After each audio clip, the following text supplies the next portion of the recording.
ஓம் சாந்தி. சரீர நிர்வாகத்திற்காக கர்மம் செய்து கொண்டே எல்லையற்ற முன்னேற்றம் அடையுங்கள். எவ்வளவு எல்லையற்ற படிப்பு படிக்கிறீர்களோ அந்த அளவு முன்னேற்றம் அடையலாம். குழந்தைகள், எல்லையற்ற படிப்பு படிக்கிறீர்கள்.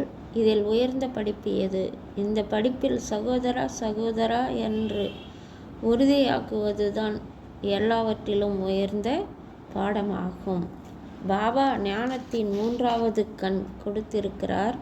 அந்த கண்ணால் ஆத்மா சகோதரன் சகோதரன் என்று பாருங்கன்னு சொல்கிறாரு.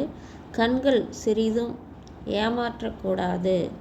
சகோதரி பெயர் உருவத்தில் புத்தி மாட்டிக்கொள்ளக்கூடாது.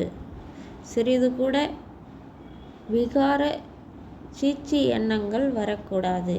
எல்லையற்ற தந்தை எல்லையற்ற ராஜ்யத்தை அடையும் படிப்பு கற்றுத்தருகிறார்.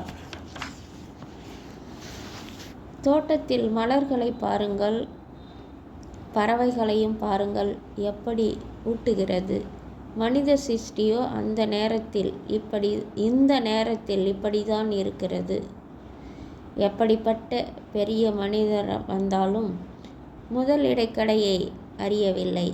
ராஜ்யம் பதவியை யாரும் பறிக்க முடியாது. எப்படி இருந்த நாம் எப்படி மாறிவிட்டோம். அப்படி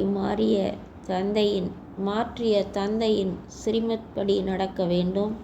ஞானத்தின் மூலம் சுகதாமத்திற்கு செல்கிறீர்கள். அதற்கு முழு முயற்சி செய்ய வேண்டும். எண்ணம், சொல், செயல் தூய்மையாக வேண்டும். புத்தியில் விகார எண்ணம் வரக்கூடாது. சங்கம யுகத்தில் கிடைக்கும் குஷியின் பொக்கிஷம் எந்த யுகத்திலும் கிடைக்காது.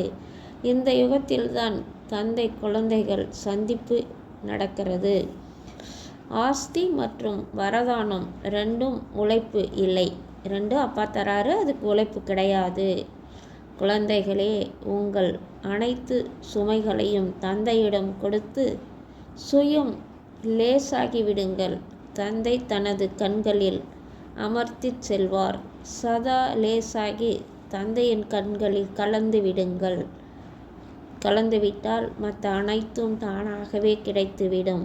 ஓம் சாந்தி. பாபா.